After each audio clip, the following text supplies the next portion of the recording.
kryetarët e ardhshëm të komunës veriore e jugore të Mitrovicës, me Erden Atiqin dhe me Faton Pecin, si dhe me ministrat në detyrë, Xhelal Sfeqlën, ministri i brendshëm, dhe Arbrije Nagovsin, ministre e arsimit, për të vënë në lagjen e Boshnjakëve gurthemelin e shkollës së re fillore dhe të qerdhës për fëmijë.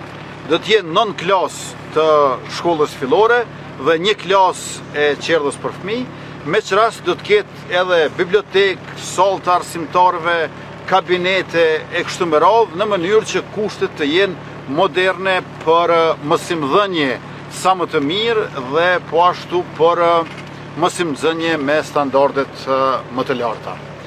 Kostoja e gjithëmbarshme është rreth 4.152.000 euro, me që rast punimet do të kryhen për 18 muaj, pra për 1 vit e gjys. Që do thotë se do t'ja prejmë shiritin kësaj shkolle në lagjen e Boshnjakëve në pranverën e vitit 2027.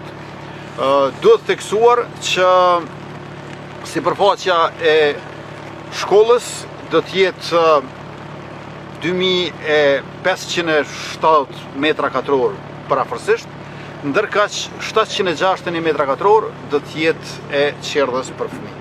Falenderoj shumë ata të cilët kontribuan dhe e ideuan, e tash le të punojmë bashkë që operatori ekonomik ta kryej më së largu punën për 18 muaj, pra bën më shpejt, po më ngadalë nuk. Falenderoj.